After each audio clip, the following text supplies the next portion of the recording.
വെറുതെ ഒരു ദിവസം ബോറടിച്ചിരുന്നപ്പോ ഗൂഗിൾ മാപ്പിനോട് അടുത്ത് കാണാൻ കൊള്ളാവുന്ന സ്ഥലം ചോദിച്ചപ്പോ ഗൂഗിൾ മാപ്പ് സജസ്റ്റ് ചെയ്തതാവട്ടെ ബ്രാഡ്ഫോർഡ് ഇൻഡസ്ട്രിയൽ മ്യൂസിയം. 1875 പണിത മൂർസൈഡ് മിൽസ് എന്ന വുളൻ ഫാക്ടറിയാണ് ഇന്നത്തെ ഇൻഡസ്ട്രിയൽ മ്യൂസിയം. ബ്രാഡ്ഫോർഡിന്റെ വസ്ത്ര വ്യവസായത്തിലെ ബൃഹത്തായ ഒരു അധ്യായം ഇവിടെ വീണ്ടെടുക്കപ്പെടുന്നു. ഇവിടെ പ്രവേശിച്ചാൽ നമ്മളെ വരവേൽക്കുന്നത് പഴയ വ്യവസായ സംസ്കാരത്തിന്റെ ജീവൻ നിറഞ്ഞ ദൃശ്യങ്ങളാണ്. പഞ്ചിനും നൂലിനും പുതിയ ആക്കം നൽകിയ മെഷീനുകൾ ഇന്ന് വരെ പ്രവർത്തനക്ഷമമായിട്ട് പ്രദർശിക്കപ്പെടുന്നു. ഇവിടെ ഒറ്റക്കല്ല് പോലുള്ള മെഷീനുകൾ ഇപ്പോഴും വർക്ക് ചെയ്യുന്നത് കാണുമ്പോൾ ലിറ്ററലി ആ പഴയ ബ്രിട്ടീഷ് വൈബ്സ് മൈൻഡ് ബ്ലോയിങ് ആണ്. Textile machines, print press, old school transportation, എന്തായാലും ഇതൊരു മ്യൂസിയം അല്ല, ഇറ്റ്സ് എ മെമ്മറി ലൈൻ.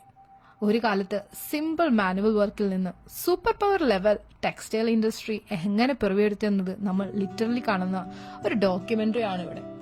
ബ്രാഡ്ഫോർഡിലെ ഒരു must visit place, Bradford industrial museum.